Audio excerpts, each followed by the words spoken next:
ассалому алайкум дӯстони азиз, умедворам ки ҳамаи шумо хубу тансиҳат ҳастен. ҳамаи шуморо ба каналмон хушомадид мегӯем.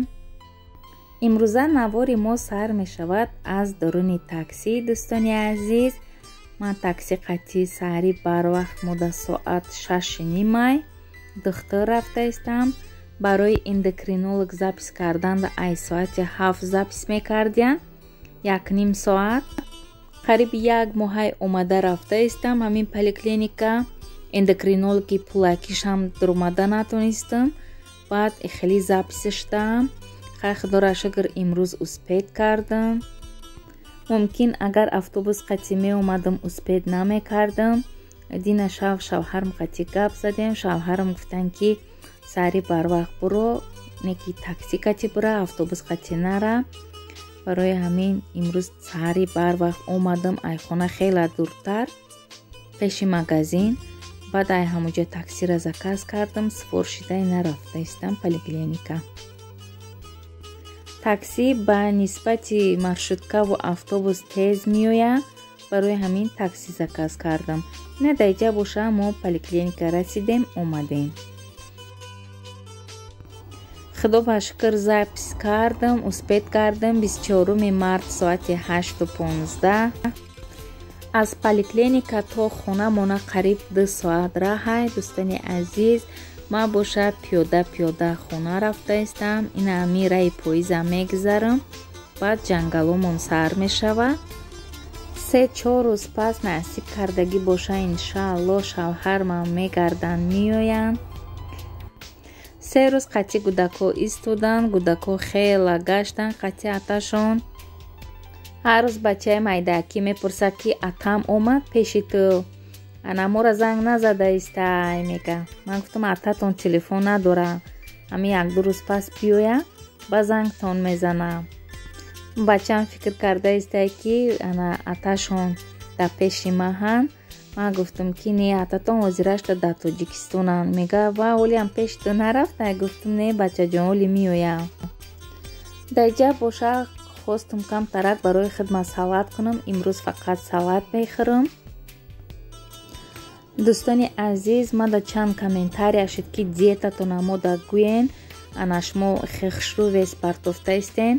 мара духтур гуфт ки ана худта хароб кун, не ки хеле харобе ки ман карда истам духтуро мара ҷанг кардан хеле мумкин набудааст. ҳозирашда ман ҳам хеле салату ана авқоти об паз хӯрда истам, барои ки оз шавҳарам нестанд. агар ки шавҳарам биёя, ана ҳамаи чира мехӯрам кам кам. ҳозирашда ман завтракам накарда истам. завтрак, обед, бегаҳма якта карда як бор хӯрда истам. хеле диета дуруст нестай.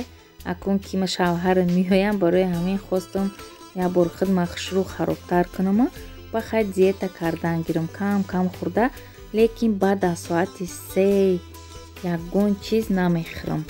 то пагашта соати 11-12 ягон чиз намехӯрам. фақат об, мевагӣ бо ана чойи кабуд мехӯрам. ай рӯзи шавҳарам рафтагӣ ҳоли ман ягон бор нон нахӯрдам. иншаалло буд дальше намехӯрам, барое ки ҳамин нонам беҳад одама фарбеҳ мекунад. салати ман ҳамаи чира дора. ина хеле мебинен колбаса, тухми обпазам дора. ҳамиҳоям хай шикама сер мекунад. бо капустаам дохтам. капуста бо фоида дора барои харобшавӣ. ина даҷа боша салати маам тайёр шид. кабутӣ надорам.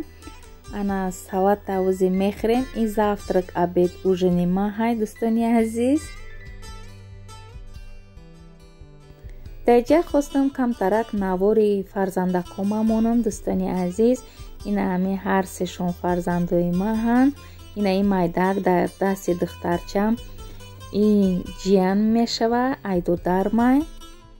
хонада ин ҷияни ман ай дасти духтари ман намефрояд. духтари ман гӯё калонуш кард.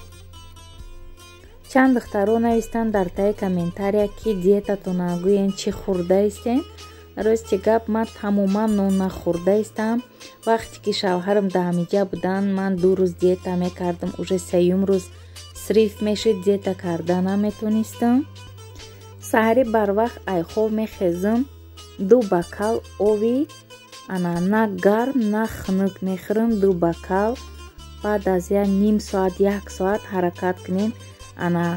ақаллан тухми обпаз бихӯрем, барое ки ман ҳозир ҳамаша якта карда хӯрда истам.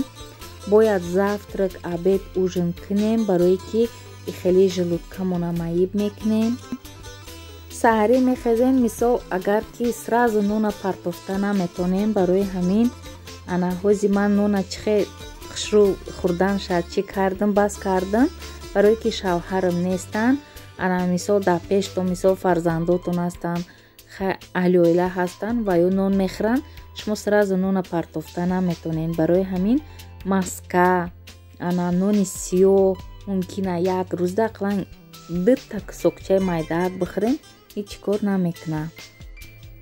мисол агар хоҳем ки хушрӯ хароб шавем, гречкаро дар об биҷӯшонем, як рӯзда як камтара гречка ва 2 тухми обпаза ва дар бараш салат, помидору бодринг, ҳамиҳо қати салат карда хӯрем. бовар кунем беҳад хушрӯ хароб мекуна. 10 рӯз ақаллан ам хелӣ кунем ку 5-6 кило вес мепартоен. леки гречкаро фақат хӯрда нагардем ки зарар дора.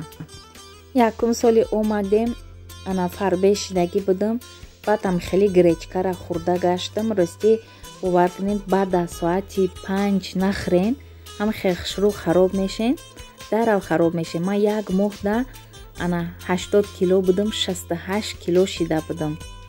дар як моҳ 68 кило шидам. хеле гречка хӯрдам, леки баъд аз соати 5 намехӯрдам. баъде ки хушрӯ хароб шидам, ростӣ кондитерский магазин кор даромадам. дига ҳамин ҳар рӯз печёне мехӯрдам. дига хай уже диета аёдам буромад, партофтам 2 баробар фарбешида будам. ҳозир ако хароб шавем беҳад қин шида истай. як рӯзда 2 литр бояд об бихӯрем. пеш аз авқот хӯрдан ним соат пеш 1 бокал об бихӯрем, бокали калонтар да вай шикамтона сер мегира. баъд дига авқота кам мехӯрем.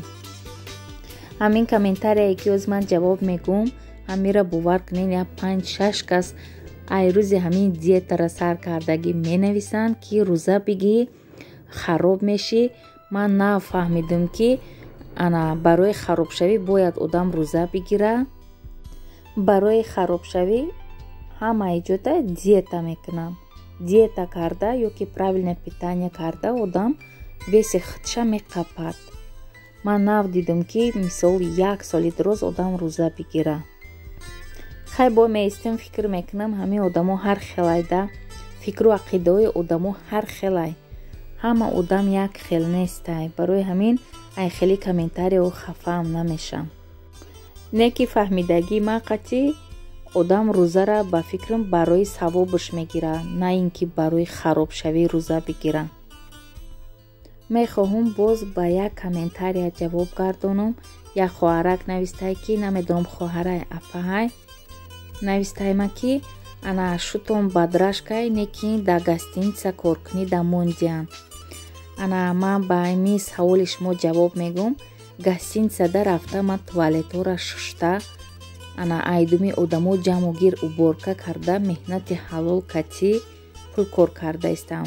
ман гостиница тамошо нарафта истам. гостиница у хостелай одамо шав меоянд, саҳарӣ мехезанд, мераванд айдуми кору борошон.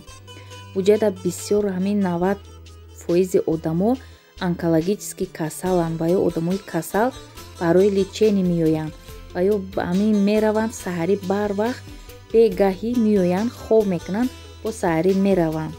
гостиница ако шумо гостиница ба фикрам фикр мекунед ки дар уҷа ошиқонай, не, уҷада ошиқон нестанд. меоянд зану шӯҳо барои больница мебаранд, ё шӯшон хоб мекунад, ё заншон хоб мекунад, якташон дар ҳамин гостиница меистанд. мераванд саҳарӣ бегаҳӣ меоянд. ҳамаи амҷо зиндагӣ мекардагӣ одамо кор мекунанд. ҳеҷ ка дар уҷа бекор хоб намекунанд. ҳастанд одамое ки тоҷико барои документ меоянд, ай дига шаҳрҳо меоянд, шавшона рӯз мекунанд, мераванд саҳари айдуми документошон. омада мара тамошо карда намешинанд. ҳамин одамое ки ҳастен ку ҳамин комментарие ки хуб нависта наметонен, комментарие бад нанависен. агар ки канали мо шумода маъқул нестад, чо мекунен тамошо мекунен? бирен айдуми кору бортон шавем, бирен дига блогерое тамошо кунен. агар канали ман ба шумо маъқул набоша, одамое ҳастанд ки видеоҳои мара интизоранд, тамошо мекунанд. ин гапи ман ба ҳамон одаме ки мада комментария навист. дӯстони азиз, барои ҳамин аҳамият натиҳен. дар иҷа боша влоги мо ба охир расид. то наворҳои оянда аллоҳ нигаҳбонтон.